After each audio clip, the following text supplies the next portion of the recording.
Welcome to This Week in Badger Athletics for the week of March 14th. I'm Patrick Herb. March Madness is here in full swing. The brackets have been seeded and are being filled out frantically now as we speak, and it's almost game time for the Wisconsin men's basketball team. The Badgers got a 4th seed and will head to Tucson, Arizona to open the 2011 NCAA tournament. For the 3rd time in 4 years, the Badgers have a top 4 seed.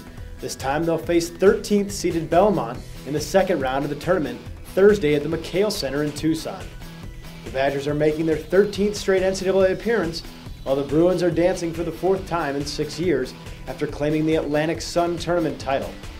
It'll be the first ever meeting between the teams, but the Badgers expect a challenge from a club that posted a 30-4 record this season. They've beaten teams in a lot of different ways to get, 30 wins, and half of their losses were to Tennessee. So what's that day? It's I'm sure they have a lot of different parts. The Badgers closed the regular season by winning 8 of their last 10 games, but were bounced in the quarterfinals of last weekend's Big Ten tournament. That performance, the Badgers say, is in their past, and now the focus is entirely on preparing for Belmont. We moved on and are definitely going to try to learn from that and correct our mistakes that we had in that game, but all our focus right now is on the tournament, and we can't win the next one without the first one, so we're just focusing on Belmont right now, and that's where all our energy and attention is. Thursday's tip-off is set for 6:27 p.m. Central Time and airs live on True TV. NCAA.com also has a March Madness On Demand feature where you can watch live streams of any game, including Wisconsin versus Belmont. Go to NCAA.com also to locate the channel finder to find True TV on your television set.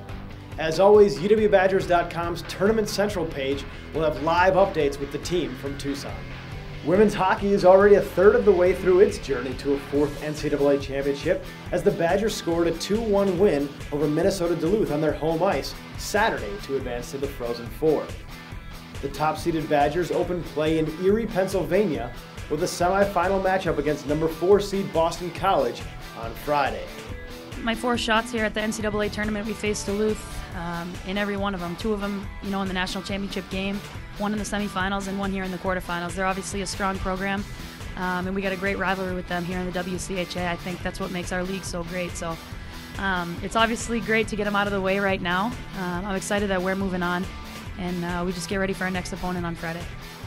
Face-off between the Badgers and Eagles is set for 4 p.m. on Friday. If the Badgers win, they'll advance to the NCAA championship game, which is Sunday at 1 p.m. All times are Central.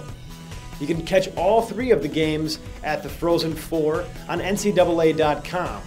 You can also listen to it at InsideBadgerSports.com or on 1310 WIBA locally in Madison. The women's basketball team still waits on its postseason fate, and it'll learn Monday evening if it has been selected to host games in the WNIT. WNIT selections will follow the NCAA selection announcement, which is at 6 p.m. on Monday night. If the Badgers are picked to host WNIT games, they would start Wednesday at 7 p.m. at the Kohl Center. Stay with UWBadgers.com for complete details. It's also tournament time for wrestling, which heads to the NCAA championships this weekend in Philadelphia. The Badgers will take 7 competitors to the meet, which runs Thursday through Saturday. That contingent is led by number 2 seed Andrew Howe, who seeks a 2nd consecutive NCAA crown at 165 pounds. Trevor Brandvold is also a number 2 seed at 197 pounds, while Travis Rutt and Tyler Graff have earned number 4 seeds. The work's been done. I think they're mentally and physically ready to go. Now it's just got the workout coming up here and then head out on Tuesday. So I think we're pretty confident. So good Big Tens. Got a lot of confidence out of doing that, some big wins. So we're ready for it. You can catch the entire NCAA championships either on live TV or streamed live at ESPN3.com. Friday's action will appear on ESPNU, and Saturday's championships begin at 6:30 p.m. on ESPN. In swimming, the Badger women will send 6 competitors to the NCAA championships in Austin, Texas, led by senior Maggie Meyer, who owns the number 2 seed in the 200 backstroke and the number 3 seed in the 100 backstroke. Softball also continues its spring break trip this week by taking part in the Marina International Showcase and the San Diego Classic out on the West Coast. For more information on everything going on this week in Badger athletics and live updates from the NCAA tournament in Tucson, stay with UWBadgers.com. We'll talk to you from Arizona.